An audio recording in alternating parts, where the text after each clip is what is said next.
Dr. Mahesh Upadhyaya, I'd like to welcome you to Aaradhana. You have come for an interview after a long time, so a special welcome to you. Thanks. Before we start the interview about Mira Bai, a very well-known poet from a few hundred years back, could you tell us about who you are and what you do for the purpose of introducing you to our viewers? My name is Mahesh Upadhyaya and I was born in Indore, Madhya Pradesh.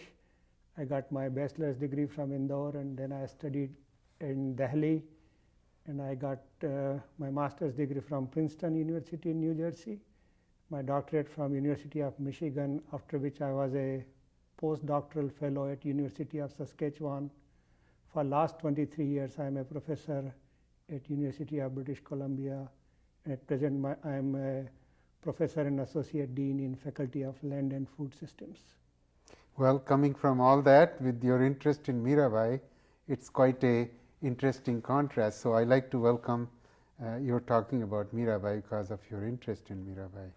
Now, as you know, Mira Bai's name is very well known in the tradition of bhakti in India. Her songs, her devotional songs, are very well liked. Please tell us about Mira Bai, her life, and some other aspects of which might be of interest to our viewers. Yeah, Mira Bai lived around 450 years ago. She belonged to a Rathod family in Rajasthan. There is a lot of controversy about her date of birth and year of death. I won't go into that thing, but generally it is believed that she was born in 1547 and died in 1614. She was born in a royal family. She was married into a royal family, but she had no interest in her royal status. She was purely devoted to Krishna. She set an example for pure devotion and deriving pleasure from devotion to Krishna rather than what her royal status could offer. She was a mystic poet, a true example of love and devotion. She was born in a royal family, but her mother died when she was very young. And those were the times of Mughal Raj, so there used to be lots of wars. Rajputs also used to fight amongst themselves. And Mira's father used to be mostly away on war-related activities. So she was brought up in the palace of her grandfather, Rana Dudaji. And after Dudaji's death, Dudaji's elder son became Rana, and it was decided that Mira should get married to another prince called Bhojraj, who was son of Rana Sangha in the Chittor. He was the prince of Chittor royalty. So then Mira was married in an arranged marriage. Which was a norm that time. It was a norm at that time, yes. And I might mention that she was a contemporary of Emperor Akbar that time, which is the grandfather of Shah Jahan, who made Taj Mahal. So it was those days, but it was not uncommon for marriages to take place by arranged, especially in royal families. Yes. Now, how did you personally become interested in Mira Bai? Well, I'm a little embarrassed to tell you, but I noticed that whenever I used to listen Mira's bhajan, my eyes used to get watery, and sometimes even while driving the tears will flow. If somebody else is in the car, I used to feel kind of little embarrassed. But then I realized that if bhajans of this poetess sung by somebody else 400 years after her death could make me so emotional, I thought about the pleasure that she must be getting when she used to sing those bhajan in front of Lord Krishna, And I got interested and decided to read more about her. And of course, these songs and the devotional bhajans she sang, they were a reflection of her own intense devotion to Lord Krishna. Definitely. So obviously her expression was directly coming from her emotions. And no wonder you resonated with that same emotion. Very true. Now, what else about Mira Bai as a singer and other things is something worth sharing with our viewers here. Well, Mira Bai's style of bhajans was very simple, but her message was very forceful. Most of her bhajans relate to her devotion to Lord Krishna, and there are some interesting stories about how she got interested in Krishna. Actually, there are two different stories how she got interested in Krishna. One is that once a wedding procession was passing from front of their house, and everybody in the wedding procession was respecting Dudaji, who was, because he was a royalty, And then came this nicely dressed bridegroom on a horse, very attractive looking. And Mira asked, what's that, and she was told it's a bridegroom, and she had no idea what bridegroom meant. So she said, where is my bridegroom? I want one too. And either Dudaji or her mother, depending on where you read, gave her a statue or pointed at a statue of Krishna and said, look dear, this is your bridegroom, take good care of it. And Mira got what she wanted. There is another story that there used to be many monks and saints used to come as a royal guest of honor at Dudaji's palace. And once a holy person named Raidas came, and he had a statue of Lord Krishna, that he used to for his own worship. And Mira liked that statue and wanted it. But of course, he was not going to part with the statue that he used to worship. So he left with his statue, and Mira made a big fuss, that she wanted that statue, and she cried and did not eat food or drink anything. Next day, without knowing all this fuss that Mira made, Raidas came back and handed over his statue to Mira. And Dudaji, Mira's grandfather, was very surprised. He asked him what happened.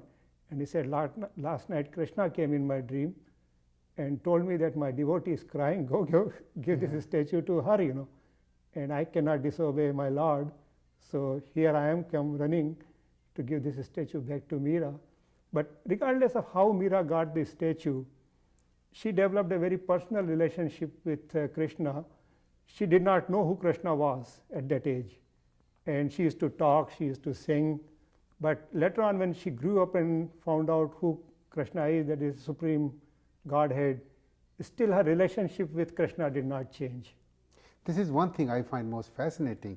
All through the bhajans which are sung, her devotion to Krishna as a lover or as a friend or as a child just comes through. And this particular feeling comes across all her devotional songs. That was her life, The devotion to Krishna was there was nothing else in her life other than enjoy the pleasure of being devoted to Krishna. Now, isn't it true that in the Rajput families, there was a very strict code of discipline and behavior, and because of her intense devotion to Krishna, she ran into trouble with her in-laws. What is that story about that? That's true. Like, number one, Mira was never too keen on getting married. Actually, at the time of marriage, a little before, she is quoted as saying that, how can I marry a king when I'm already married to Krishna?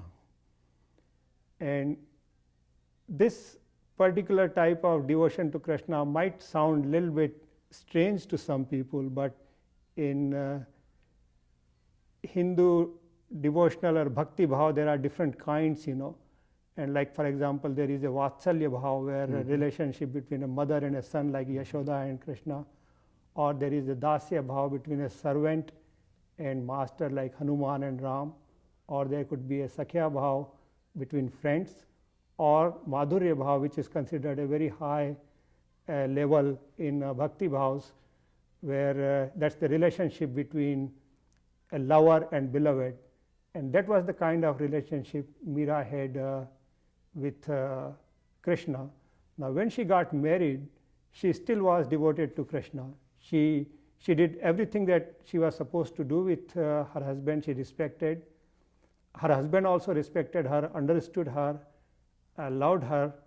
But only thing Mira could not do was give her the place that she had in her, give him the place that she had in her heart for Krishna. And that was not liked very much. I can see some element of jealousy in there. He was kind of pretty hurt person, although he loved Meera very much. Another problem was that in Rajput family they used to worship goddesses of power like Durga, Kali, Chamundi, Parvati, and the fact that Meera had no interest in that thing was not appreciated very much. There is one case where it's generally true in India when a new bride comes to in-laws place, there is a one day where bride makes a feast for everybody. In royal family it's quite a significant occasion.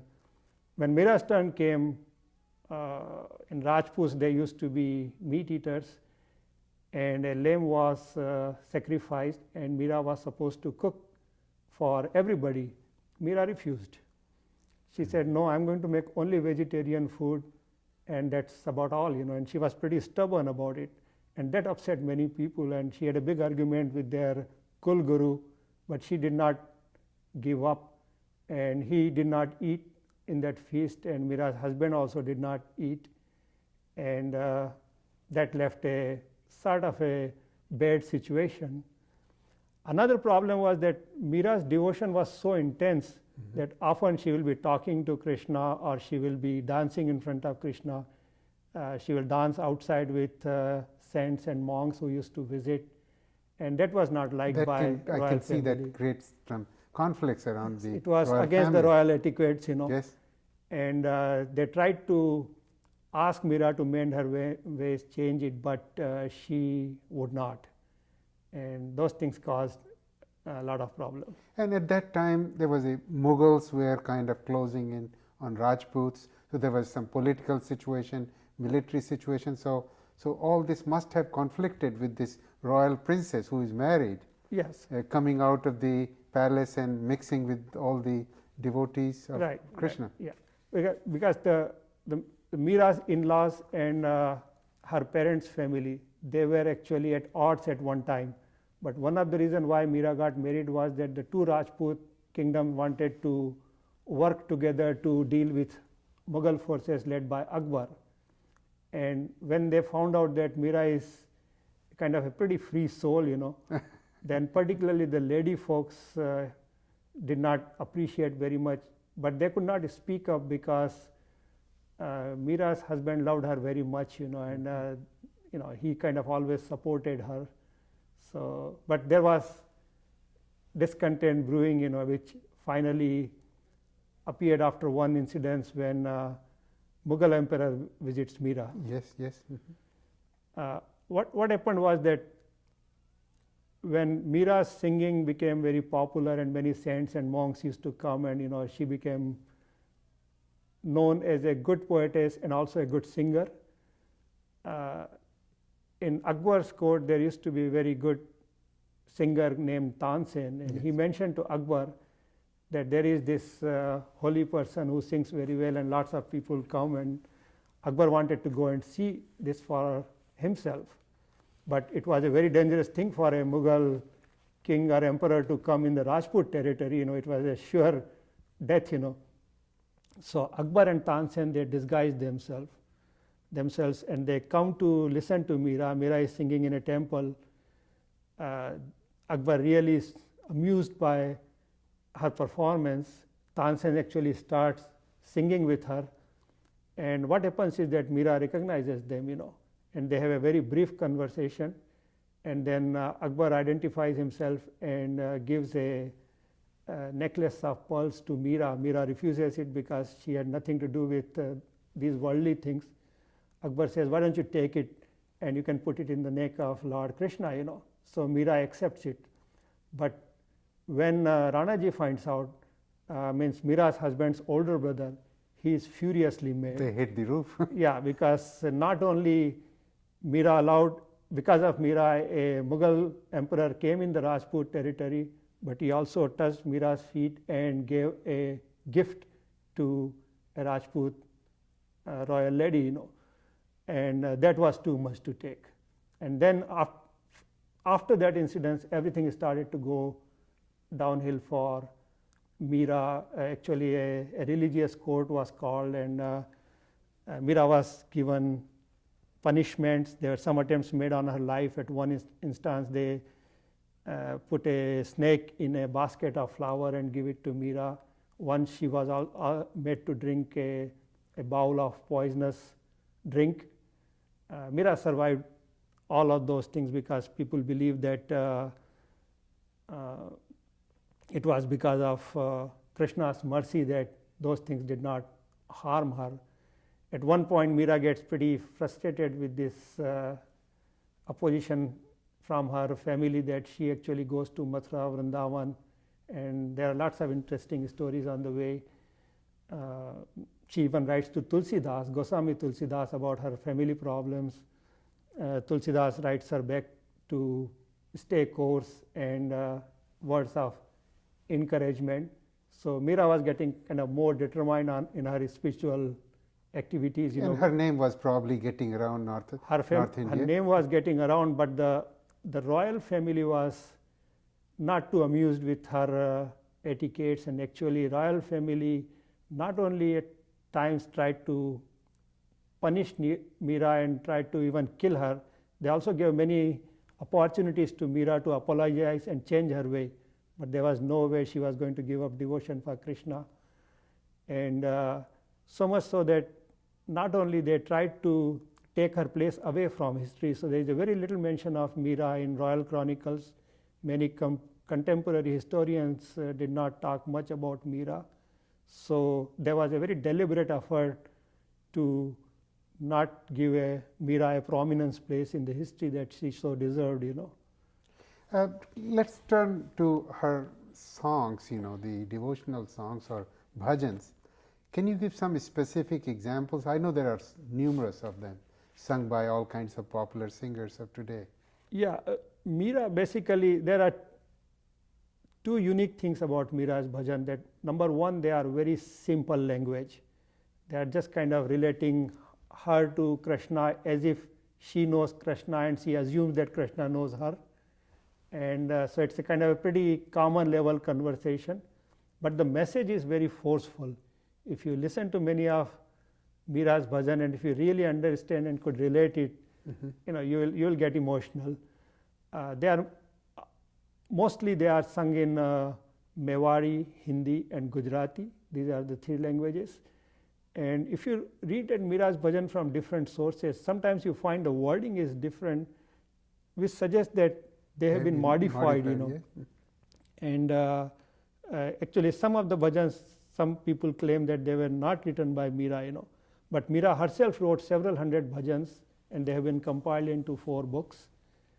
And most of her bhajans are her fantasizing about Lord Krishna as if either he is a person or a lover or her husband or a potential husband.